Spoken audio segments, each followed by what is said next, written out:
deadly delay, students are still waiting meningitis inoculations because the vaccine is not available. As the government gives the go-ahead for a new grammar school, will Lincolnshire follow suit? And the ups and downs of a footbridge that's making Lincoln people very cross.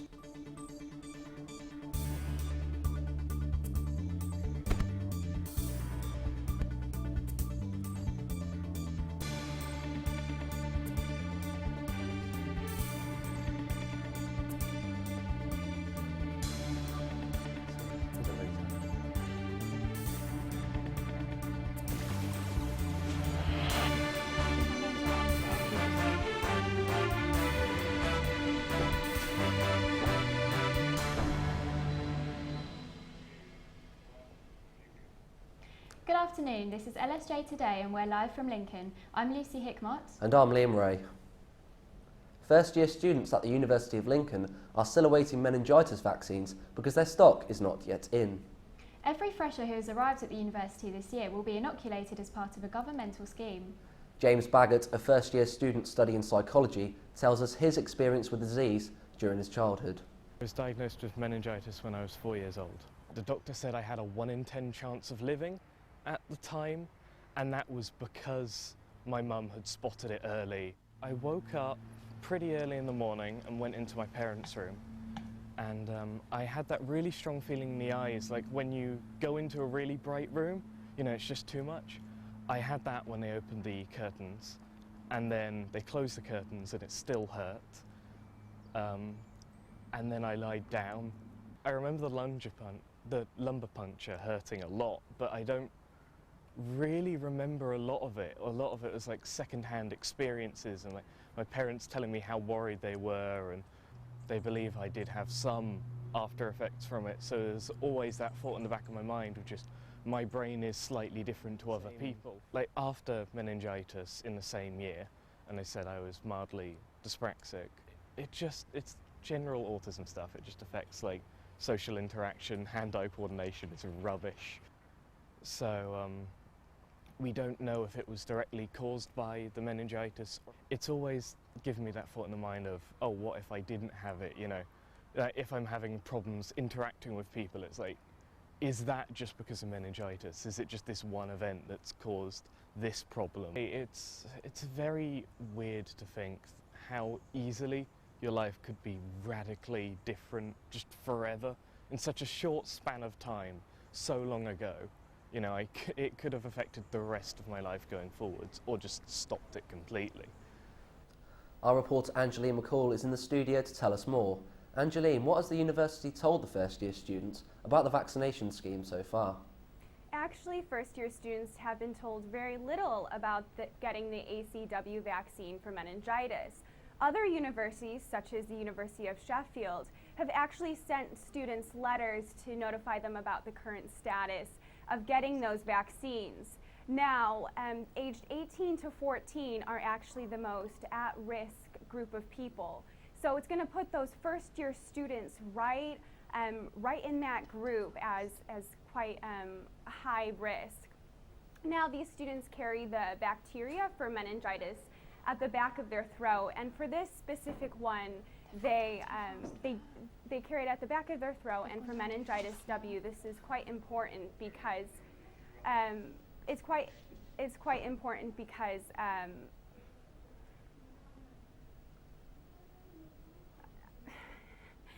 is quite important because these first-year students actually carry the bacteria at the back of their throats, and it actually, because of their lifestyle with, it carries their lifestyle, going clubbing, being in the university halls, it really puts them quite at high risk. Now, I did speak with a chief medical information officer from the Meningitis Research Foundation, and she said that it is advisable that these students get vaccinated as soon as possible, especially with the winter months coming up. It's going to become more prevalent.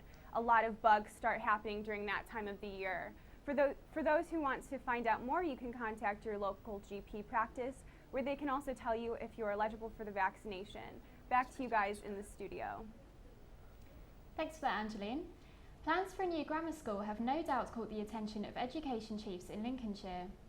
The county has 15 such schools, all of them following closely the decision that's allowed a new one to be built in Kent. Our politics and education correspondent Calvin Robinson has more.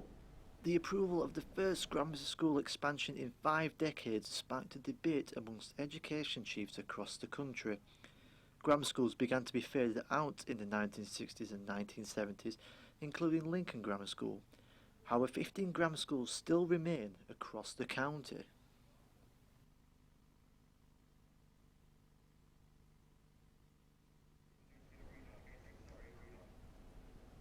Sorry about the sound problems there. Calvin joins us in the studio now. Why did Lincolnshire County Council abolish selective education in the Lincoln area? Well, they abolished selective education primarily because there was a lot of argument for grammar schools to be faded out due to the lack of social mobility from people from disadvantaged backgrounds.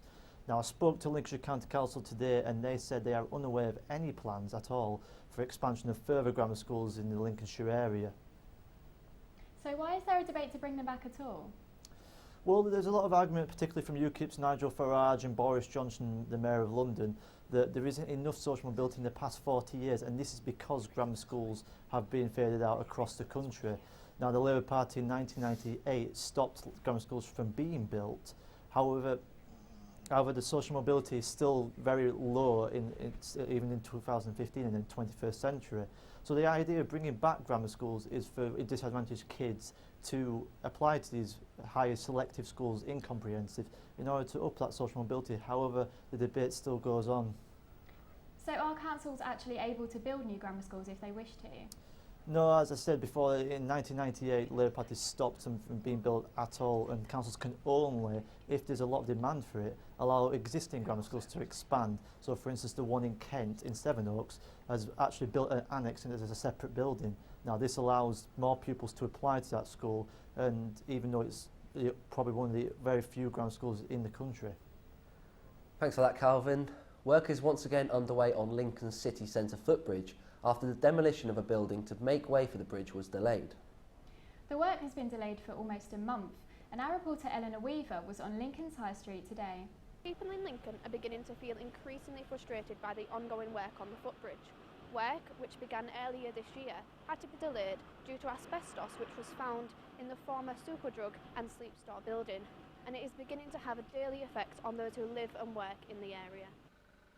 Before work started on the Network Rail site, 2 asbestos surveys were carried out.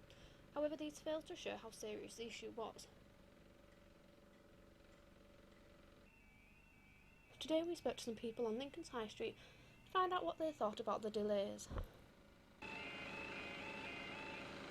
doesn't seem to have gone on too long because of the amount of work that they've had to do, you know, taking buildings down, and I hope it's going to look nice when it's done, so it's probably worth the wait. Yeah, it's really annoying and distracting. It takes a lot longer than usual. Well, it's not great because I can't really get to town and back because the traffic always building up and the path's blocked and I can't really get anywhere, to be honest. So I'm trying to get in and out with my work and I can't get in and out of town.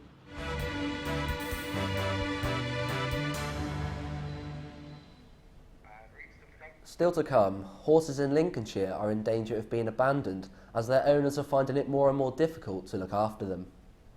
Lincoln's mini barons are selling like hotcakes as manufacturers try to keep up with demand. And Lincoln City face injury problems ahead of their match against Braintree as they look to bounce back from a shock defeat. But first, the leader of City of Lincoln Council will deliver a speech explaining why he thinks businesses in Lincoln should pay their employees the national living wage. Councillor Rick Metcalfe is one of the speakers at the Secrets of Sustainable Business event taking place at Lincolnshire Showground this Monday. The living wage is currently set at £7.85 per hour, and according to Councillor Metcalfe, it makes real business sense to pay employees this amount. Broadband engineers installing the latest update to Lincolnshire's superfast broadband took special care this week not to disturb any wildlife. The installations, which will allow the village of Welby to access high-speed broadband, were carried out on Copper Hill and Duke's Covert, which are both sites of special scientific interest. With help from Lincolnshire Wildlife Trust, engineers from BT ran 6,000 metres of fibre cable through the sites. This comes as On Lincolnshire, the broadband partnership between Lincolnshire's councils and BT, has announced that fibre broadband is now available to more than 125,000 homes and businesses across the county. Celebrations of the 800th anniversary of the Magna Carta are set to continue next week as thought-provoking exhibitions are installed at the collection. As part of this year's Frequency Festival, and based on the section of character addressing illegal imprisonment and the right to freedom, the instalment, called Freedom Lies, is designed to provoke debate on issues like capital punishment and freedom of speech. It will feature work from a number of artists, starting from the 24th of October. Paralympian Oscar Pistorius will be released from prison on Tuesday, a South African parole board has said. The South African sprinter was jailed for killing his girlfriend Reva Steenkamp, but will be freed from prison to house arrest next week. Pistorius was sentenced to 5 years in prison in 2014 after being found guilty of culpable homicide.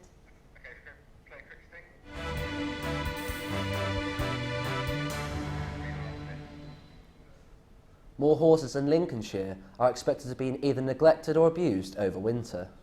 But with a local horse charity, Bransby Horse Rescue and Welfare, being almost at capacity, there are fears over what will happen. Our reporter Kelly Pyart went to Bransby to find out more. As the winter months draw closer, fears are raising for the welfare of horses in Lincolnshire. Local horse charity Bransby Horse Rescue and Welfare are expecting a rise in cases over winter.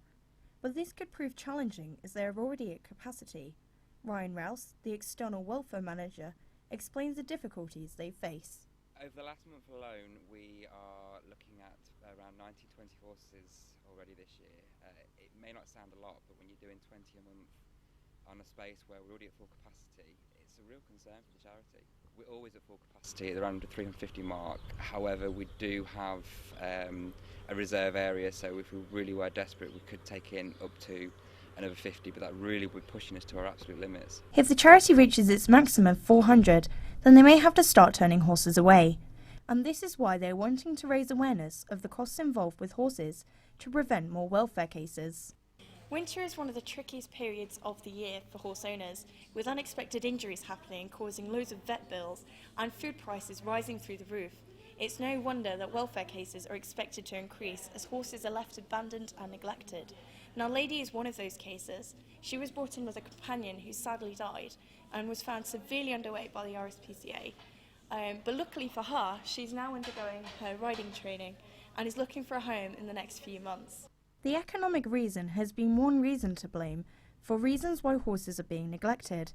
But Ryan also believes a lack of knowledge is also a key player. The biggest problem at the moment is the value of the horse is so low that people with a lack of education are buying 1, 2, 3, even more, we're finding multiples now, and they don't have the knowledge to care for them properly. You know, the ongoing costs, the farrier, the worming, the hay. When we speak to people, they don't see a horse as a big cost, and the main reason for that is because they don't know what costs are involved. However, there is some light in the tunnel for some of these horses. The charity also runs a rehoming scheme, with them currently having 300 out on loan at the minute. It is hoped this will clear some space. Kelly Pyart reporting for LSJ Today. The last airworthy Lancaster bomber flew over Lincoln yesterday as a tribute to the Bomber Command Memorial Spire. The bomber, affectionately known as Thumper, missed the opening of the spire on October 2nd due to a mid-air engine fire. Despite a 5-month hiatus for repairs, the RAF has said that they hope the plane will continue to fly for another 50 years. And now it's over to our politics and education correspondent Calvin Robinson for a week in politics. Leader Nicola Sturgeon has said that even an election landslide for the party may not result in another Scottish referendum. Speaking to the BBC today, the SNP leader said that she would judge whether or not Scottish no voters had changed their mind.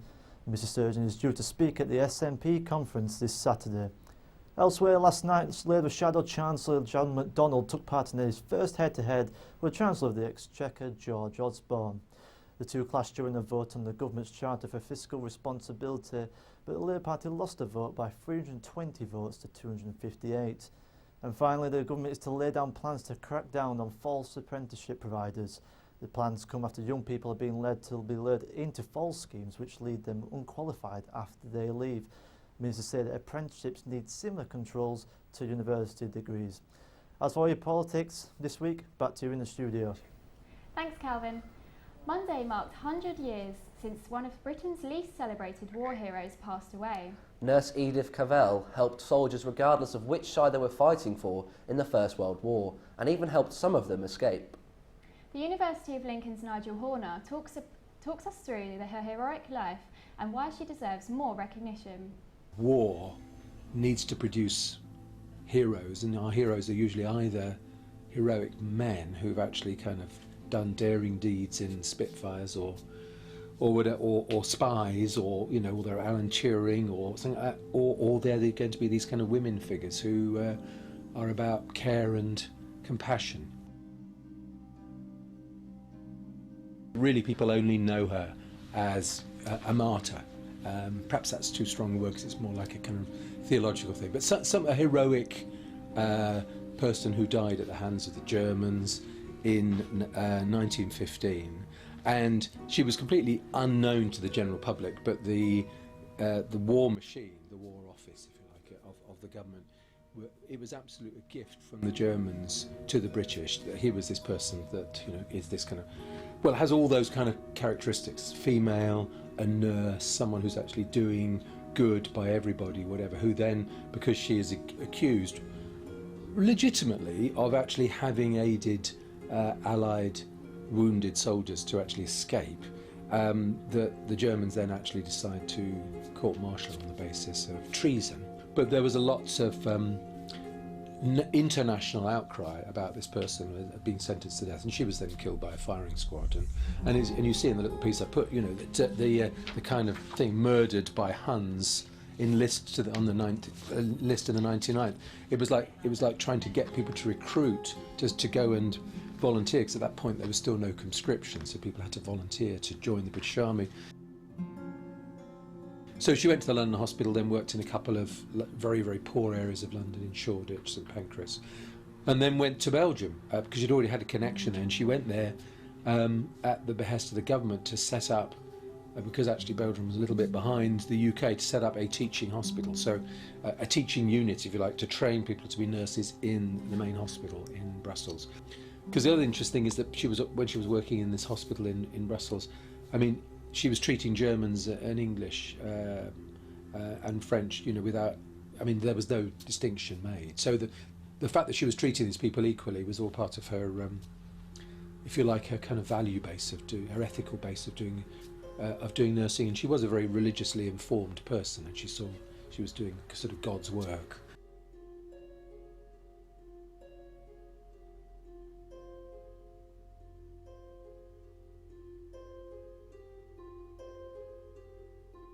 There's actually a statue in Brussels and all the rest of it too. So she's very well known on the continent, as well as here.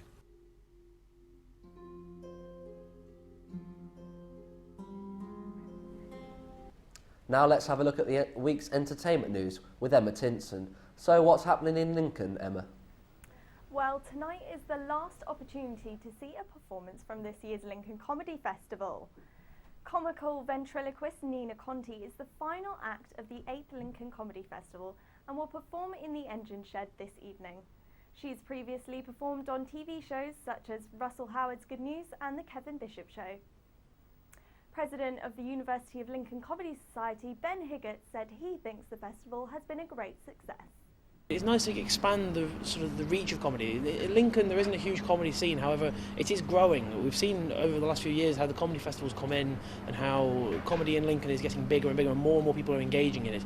The festival, I think, genuinely helps them get more people in with big names that they've heard of, as well as seeing some of the little acts.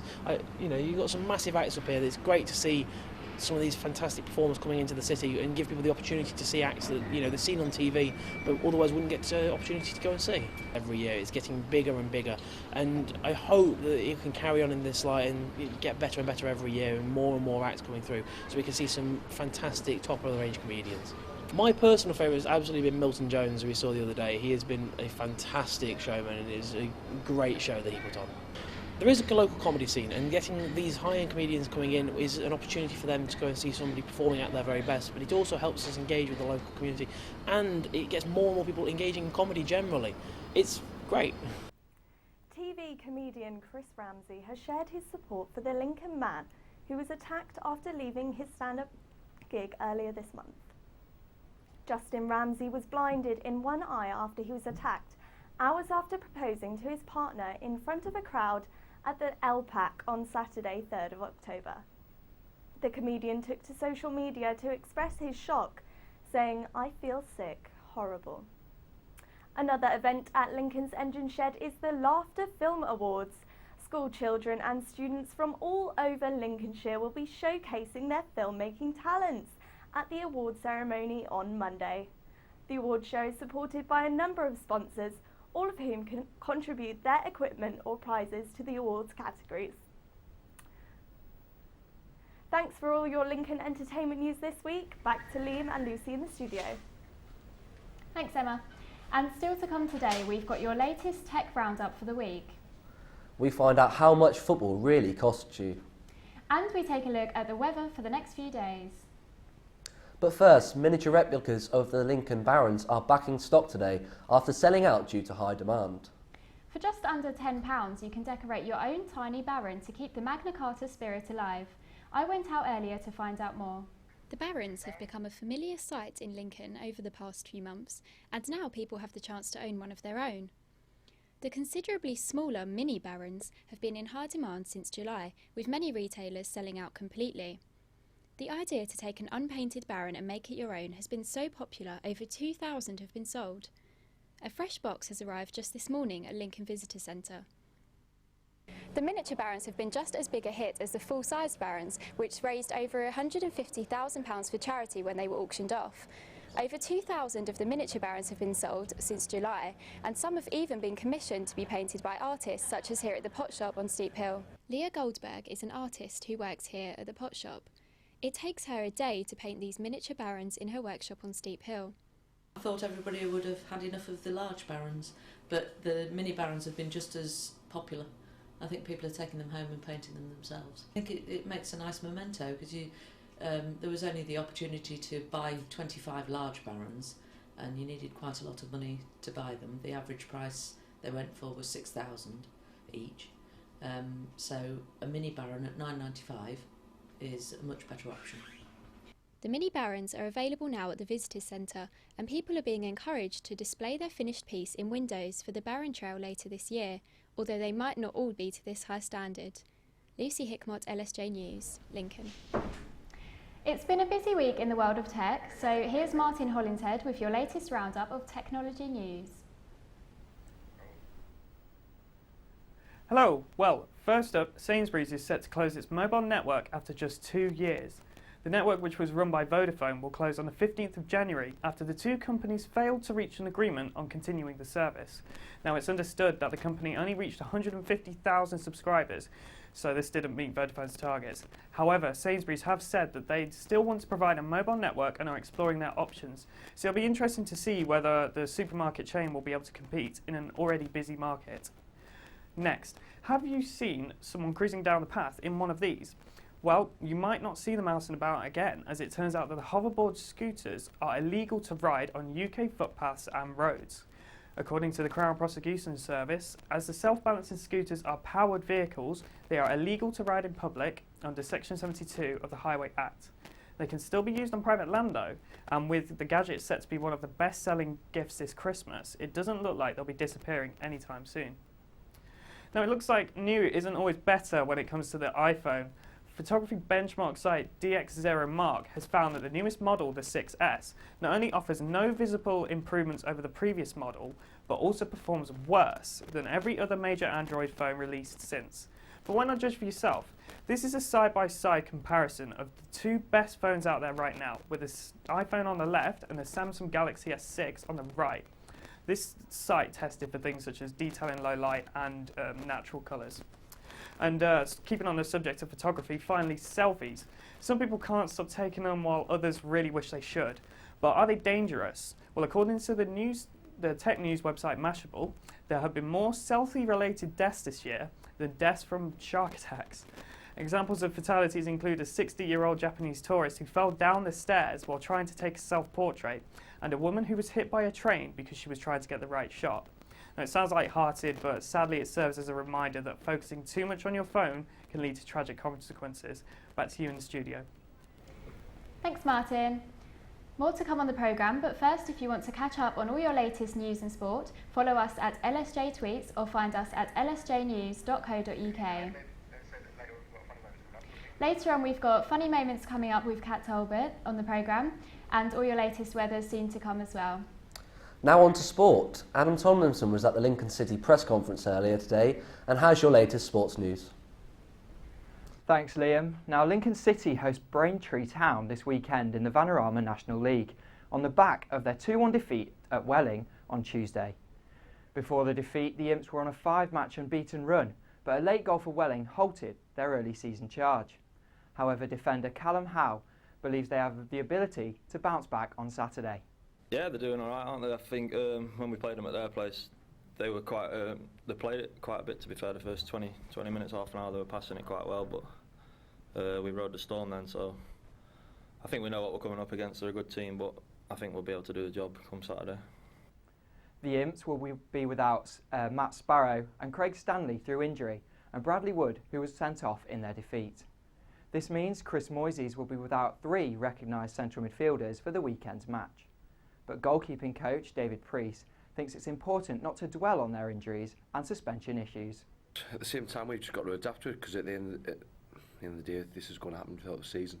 It's you probably expect this a little bit later on as suspensions accumulate and you get a few injuries later on with fatigue. But we just got to deal with it. I mean, Brad's suspension's only 1 game, so that's not too much of a loss. But hopefully we get the other 2 back as quick as possible. But we've just got to deal with these things. No point moaning about. Lincoln City's general manager John Vickers has criticised the findings of the BBC Sport annual Price of Football survey. The study found that Lincoln City's matchday ticket prices are the most expensive in the National League. However, Vickers believes that the findings do not take into account some of the club's special offers that they provide. Earlier, I went to investigate. The survey, put together by the BBC, worked out the cheapest and most expensive prices for tickets, shirts and other match necessities. All clubs from 13 UK leagues were compared and analysed in this study. So what did the BBC's Price of Football survey actually find out? Well, it found out that Lincoln City have the highest ticket price in the National League of £18. However, their season ticket price is below average, costing an Imps fan £245. But Sincilbank is good entertainment for money. On average, an Imps fan can see a home goal for just £7, one of the best in the National League. Lincoln's prices for cups of tea, pies and matchday programmes were also above league average. But how do Lincoln's ticket prices compare to other clubs in Europe? Chelsea's cheapest matchday ticket is £52, with Real Madrid's at £26. But both cheaper than Lincoln City are German champions Bayern Munich and Championship side Derby County. However, John Vickers doesn't believe that the study offers a fair reflection of the club. It's always an interesting study to cast your eye through. The disappointing thing from our side of things, as is the case over previous years, is it's always looking at the worst case scenario and the most expensive scenario, and doesn't focus on all the good work that ourselves and a lot of other clubs put behind the scenes for offers to make it as affordable as possible. Again, it's focusing on the worst case, a man turning up on the day, just turning up and watch a game of football.